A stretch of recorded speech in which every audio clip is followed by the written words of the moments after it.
Hello everyone, my self Sonam. आज हम economics में नेक्स्ट टॉपिक करेंगे relation between total utility and marginal utility.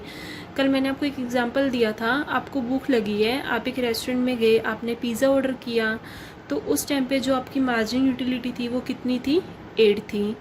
जैसे ही आपने सेकंड पिज़्ज़ा खाया तो आपकी मार्जिन यूटिलिटी कम होकर कितनी होगी? 6 होगी, क्योंकि तब जब आपने फर्स्ट टाइम खाया था आपने कुछ भी नहीं खाया हुआ था, तो आपको बहुत ज़्यादा भूख लगी हुई थी। उस टाइम पे आपका सेटिस्फेक्शन लेवल भी कितना हो गया? 8 हो गया। जैसे ही आपने सेकंड पिज़्ज़ा खाया तो ऑब्वियस ही बात है आपका सेटिस्फेक्शन लेवल पहले वाले से क्या होगा? कम ही होगा। फिर जैसे ही आपने थर्ड पिज़्ज़ा खाया तो आपका सेटिस्फेक्शन लेवल कम होकर कितना हो गया? 4 हो गया। फिर जैसे ही फोर्थ पिज़्ज़ा खाया आपका सेटिस्फेक्शन लेवल कितना हो गया? मार्जिन यूटिलिटी का 2 हो गया। अब मान लो आप बार बार फिर भी ज़बरदस्ती खाओगे तो एक टाइम पे क्या हो जाएगा? 0 भी हो जाएगा।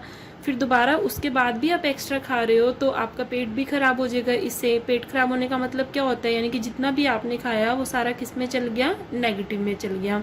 तो उसको हम क्या बोलते होते हैं? Margin utility. और इसकी डेफिनेशन भी दी थी मैंने आपको। जितनी भी हम 1 यूनिट एक्स्ट्रा यूज़ कर रहे हैं उससे जो यूटिलिटी मिल रही है, जैसे 14 में से 8 गए यानी कि 6, जो 6 थी वो हमारी क्या थी? Marginal utility. अब इसी का हम एक डायग्राम समझेंगे जिससे आपको और भी अच्छे से क्लियर हो जाएगा कि टोटल यूटिलिटी और मार्जिन यूटिलिटी में क्या रिलेशन होता है। जैसे ये एक्स एक्सिस, ये वाई, यहाँ पे हम क्वांटिटी लेंगे और यहाँ पे टोटल यूटिलिटी।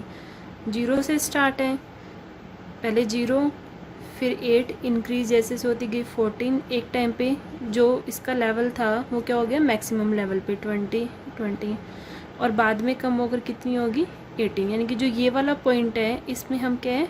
मैक्सिमम लेवल पे, यानी कि जो हमारी सेटिस्फेक्शन है वो क्या है? मैक्सिमम।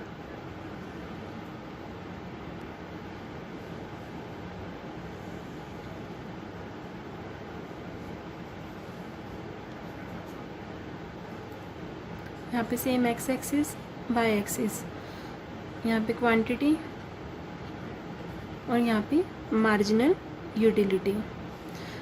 अब इसमें देखो जो मार्जिन यूटिलिटी है पहले क्या थी? 8 थी, फिर कितनी होगी? 6 होगी, फिर 4, फिर 2, फिर 0 और फिर माइनस में। यानी कि जो ये पॉइंट है यहाँ पे आके क्या होगी? 0 होगी। और यहाँ पे क्या था? मैक्सिमम। यानी कि जब टोटल यूटिलिटी मैक्सिमम लेवल पे थी तो जो मार्जिन यूटिलिटी वो किस पे थी? 0 लेवल पे।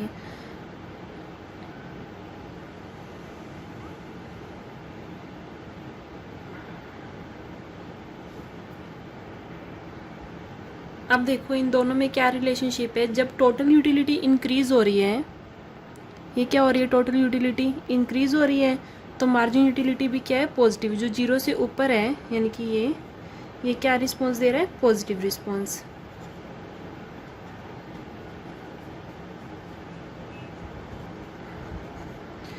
ये पॉइंट मैंने आपको कौन सा पॉइंट बताया था? मैक्सिमम पॉइंट बताया था। इस लेवल पे कौन सा पॉइंट बताया था? Maximum point.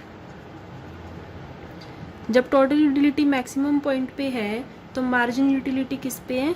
0 पे। किस पे है? 0 पे। ठीक है। अब ये देखो टोटल यूटिलिटी जैसे ही कम हुई यानी कि मैक्सिमम पॉइंट से डाउन होगी, नीचे होगी, तो मार्जिन यूटिलिटी भी क्या होगी? नेगेटिव। -2 हो गई थी ना जो मैंने आपको एग्जांपल दिया था। तो इससे आपको रिलेशनशिप अच्छे से समझ आ गया होगा। एक एग्जांपल मैंने आपको क्या दिया? जैसे जैसे टोटल यूटिलिटी इंक्रीज हो रही है मार्जिन यूटिलिटी भी क्या है हमारी? पॉजिटिव। जैसे ही टोटल यूटिलिटी मैक्सिमम पॉइंट पे आई तो मार्जिन यूटिलिटी कितनी होगी? 0। जैसे ही टोटल यूटिलिटी कम हुई यानी कि डिक्रीज होगी, यानी कि नीचे डाउन जा रही है, वैसे ही मार्जिन यूटिलिटी भी कितनी होगी? कम होके -2। अगर आपको थोड़ा सा भी कॉन्सेप्ट क्लियर हुआ है so please subscribe my channel and likes my video and also share. Thank you.